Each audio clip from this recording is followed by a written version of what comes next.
Congresista Gilbert Violeta la ha escuchado este fragmento con mucha atención y tiene algunos comentarios que hacer al inicio de esta entrevista que empezamos ya. Bienvenido y gracias. Muy buenas noches, Mávila. Bueno, lo primero sería, para evitar este tipo de especulaciones, transparentar la situación del señor Maximiliano Aguiar. De hecho, mi despacho está solicitando al Banco Interamericano, de quien se ha dicho es la fuente de pago de este funcionario, internacional aparentemente, o a la misma PSM, para que nos informen, primero, a título de qué trabaja en Palacio, segundo, cuánto gana y por qué tiempo, qué funciones realiza, ¿no? Sería bueno que Maximiliano Aguiar llega con la administración Vizcarra, es decir, usted trabajó con Pedro Pablo Kuczynski, ¿antes se había escuchado su nombre? Bueno, Maximiliano Aguiar viene en realidad desde la campaña presidencial del 2016, pero él no trabajó en la gestión Kuczynski, él trabajó en la gestión, comenzó con, trabajó en la campaña. Con el presidente Vizcarra. Trabajó en la campaña al lado de Martín Vizcarra cuando él era jefe de campaña. ¿Y cuál era la función que cumplía entonces? Asesor político. ¿De imagen? Sí, asesor político, ¿no? Asesor de mensajes. ¿Algo que cuestionar que tenga el presidente un asesor argentino? No, en general yo creo que el asesor puede ser indistintamente de la nacionalidad. El único tema es que para evitar suspicacias y además por la historia del Perú sobre asesores en la sombra, evitar que ese sea la imagen que finalmente se proyecte y que se deje la sensación de que es una suerte de contratación pues en la sombra, oscura o tenebrosa. ¿Cuál sería la labor meramente de imagen? Bueno, un asesor político lo que hace es asesora al funcionario, en este caso al presidente o a los ministros, en los mensajes políticos y la manera como los tiene que comunicar. Eso no es malo, si es que ayuda a que, en este caso, el presidente sea más efectivo en sus comunicaciones. Finalmente es cierto, quien toma las decisiones es el presidente. Mire, yo desconozco cuánto de lo que hace el gobierno proviene realmente de él. Por eso es importante saber los términos de su contrato, a qué se dedica el Pero señor hablando Aguiar. De la comunicación de Martín Vizcarra, cuando el presidente dice, por ejemplo, no me gusta cómo están quedando, ¿no? Entiendo, estoy contento con la celeridad con la que el Congreso acogió el debate de las reformas, 2 de 6, camina lento, y lo que va quedando no me gusta. Mire, hoy Rosa Bartra le ha respondido al presidente fuerte. Y ha dicho que un poder del Estado no está para contentar al otro. No estoy muy contento, es lo que ha dicho. Bueno, en términos de comunicaciones, la verdad es que la gestión del presidente Vizcarra no es mala. Y ahí aparentemente, si es Aguiar o quien fuese, no está haciendo un mal trabajo por la sencilla razón. Si uno mira los indicadores de gestión son bastante más penosos y cuestionables que la comunicación. La comunicación termina siendo mucho más efectiva. Cuando uno mira, por ejemplo, el avance en la reconstrucción, para este año, donde se esperaba haber cerrado el semestre con un 40% de ejecución presupuestal, se ha terminado con el 21%. O sea, está a la mitad de lo que se preveía haber alcanzado dentro del semestre. Sin embargo, parece que eso, ¿no es cierto?, no tiene mayor importancia. ¿Está apostando el presidente por la popularidad antes que por un buen desempeño de gobierno? Yo creo que la gestión en general se ha complicado en el país y por lo tanto estas técnicas de comunicación, de pechar al Congreso, de poner una agenda política... ¿Buscan que no se vean las carencias? Permite que los reflectores se vayan a otro ángulo y no revelen la realidad de la gestión gubernamental. Porque lo mismo, Mávila, ha ocurrido en el crecimiento del empleo formal. El empleo formal en el Perú ha decrecido. El crecimiento del Producto Bruto ha decrecido o crecemos menos de lo que esperábamos crecer, al punto que el BCR ha tenido que hacer 2 veces ajustes en la expectativa de crecimiento para el 2019. Entonces, la economía lamentablemente no va bien. Hoy día hemos tenido una buena noticia con la licencia social sobre Tía María, lo cual hay que saludar. Cuando hay que saludar y hay que felicitar, hay que saludar que se haya tomado esa decisión, pero como Tía María hay varios otros proyectos importantes que están esperando y sobre lo cual debería haber decisión política.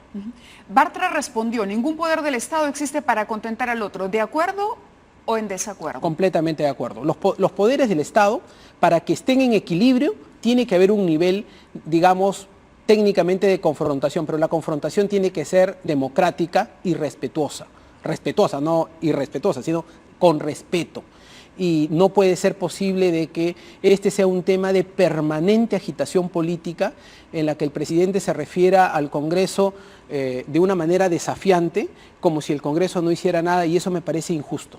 ¿Cree que la amenaza continúa, la posibilidad de cerrar el Parlamento? Esperemos que ya se haya desvirtuado. Yo personalmente... Pero cuando escucho al presidente decir lo que dice, por ejemplo, volvemos a nos lleva a la situación en la que no podemos descartar nada. Exacto. O sea, otra vez nos llevamos a la situación, y se lo digo porque en los pasillos del Congreso hay más de un congresista que dice el 28 de julio el presidente viene no solo a pechar el Congreso, sino a decir mis reformas que se aprobaron hasta el 25 han sido defraudadas en la confianza y por lo tanto doy por desechada, denegada. ¿Y de dónde salen esos rumores en los pasillos del Congreso? De las especulaciones a raíz de las declaraciones, por ejemplo, como las que ha tenido el presidente una vez más sobre que el Congreso no está trabajando al ritmo que él espera. Bueno, yo también podría decir, o cualquier otro como la señora Bartra podría decir... ¿Usted cree en esa hipótesis? No, yo creo que no se puede trabajar de esa manera.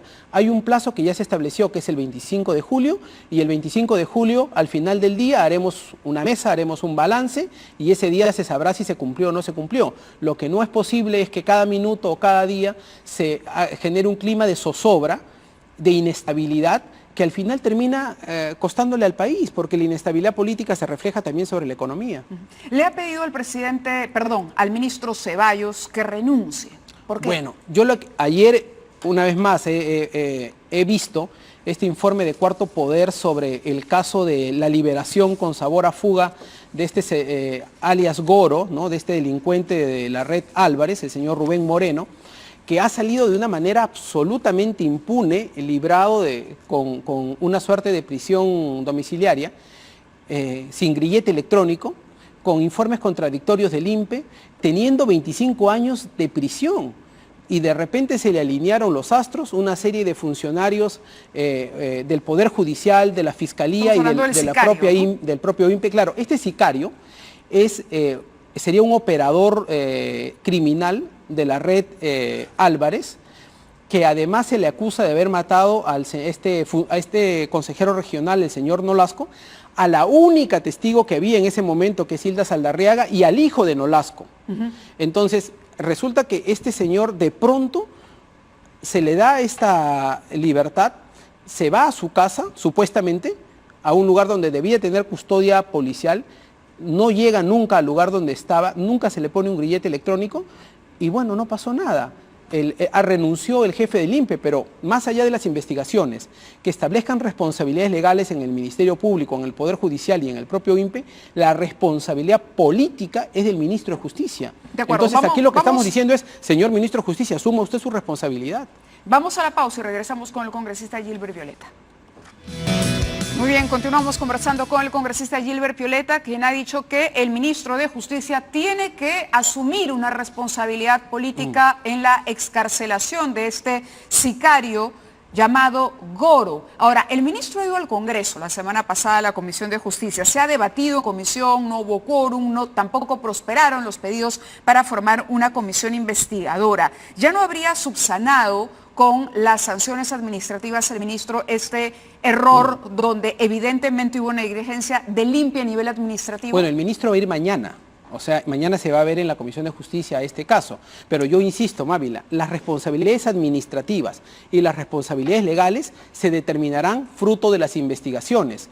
Pero la responsabilidad política es manifiesta y la responsabilidad política la asume el funcionario, en este caso el ministro, por dignidad, porque no puede ser posible que siga ostentando un cargo cuando ha ocurrido en sus propias narices un acto de esta naturaleza. Pero ha destituido a toda la plana mayor del INPE. Y bueno, se ha ido el jefe del INPE y es lo que correspondía, era lo menos que podía hacer de manera inmediata. Tengo entendido que el ministro de Justicia es el que ha removido a todos de su cargo. Bueno, puso su cargo a disposición y obviamente lo removieron al jefe. Con eso no está subsanada, que es además el funcionario que era un asesor de confianza del congresista Gino Costa, antes fue el asesor del congresista Costa, es decir, era un funcionario de la propia bancada liberal, es una persona de su confianza. pero la responsabilidad política yo creo que no está salvada. La responsabilidad política está latente, es manifiesta y tiene que ser asumida. ¿Se va a formar entonces esta comisión investigadora que parecía haberse descartado? Mire, yo soy una voz solitaria de repente en este tema.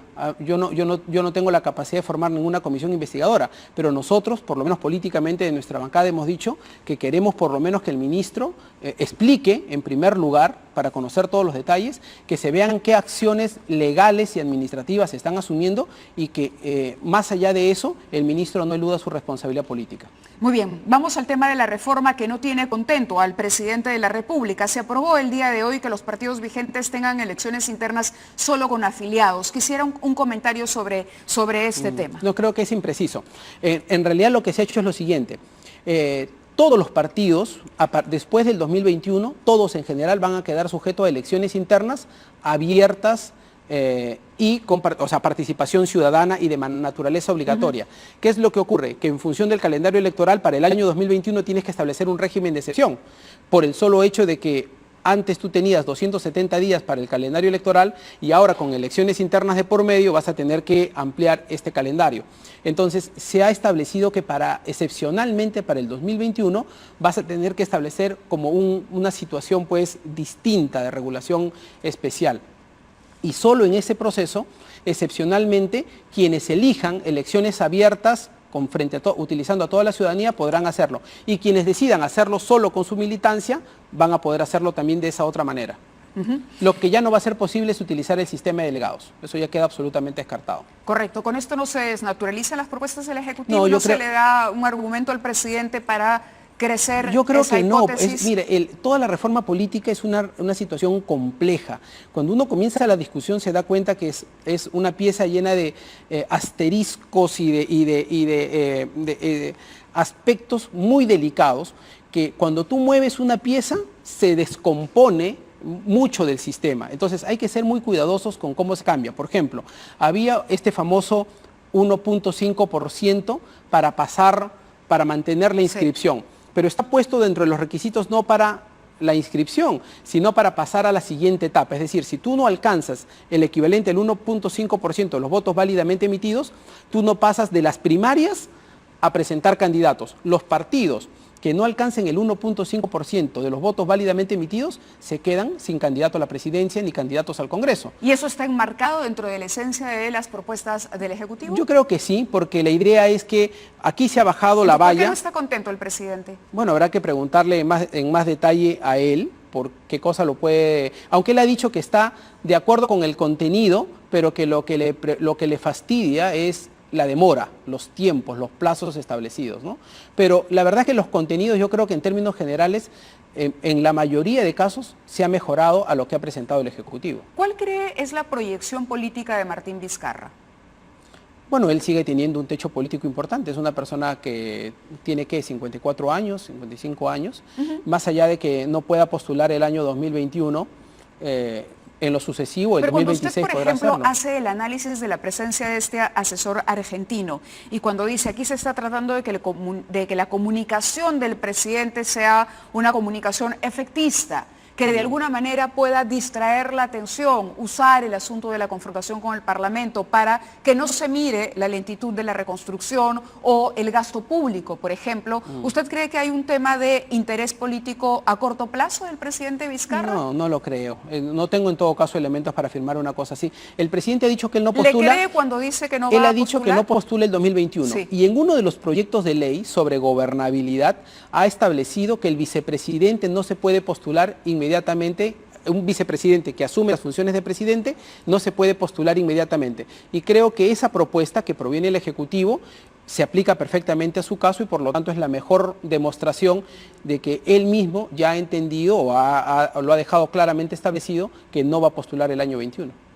Entonces no cree que haya un interés ahí de cerrar el Parlamento para perpetuarse, como dicen sus críticos. No por ese lado, no por ese lado. Un eventual cierre del Congreso puede venir como parte de esta dinámica de confrontación, pero esperemos que ni la dinámica de confrontación siga, ni una idea como la de cerrar al Congreso prospere. Correcto. ¿Confía que el presidente no cerrará el Congreso? No, yo no puedo confiar en nada. Yo espero que eso no ocurra. ¿Por qué no termina de confiar en la buena fe de Martín Vizcarra? Mavila, usted ha visto cómo hace unos días atrás el presidente fue a una radio local y volvió a mencionar el tema pese a que ya había quedado superado. Le queda un resquicio de sospecha, y después de esa última entrevista tuvimos la reunión con el Premier y yo mismo le dije al Premier por qué el presidente va justo al medio de comunicación. Y me dijo, bueno, fue una casualidad. Bueno, en política no hay este tipo de casualidades. Y resulta que ahora lo vuelve a mencionar días o semanas después. Entonces, no son buenos mensajes, ¿no? Yo creo que pasan de la casualidad a ser una suerte pues de estrategia comunicacional. Tengo que cortar, pero ¿sería inconstitucional un cierre del Parlamento? Absolutamente. De acuerdo. Gracias a Gilbert Beretta por haber estado con nosotros. Regresamos.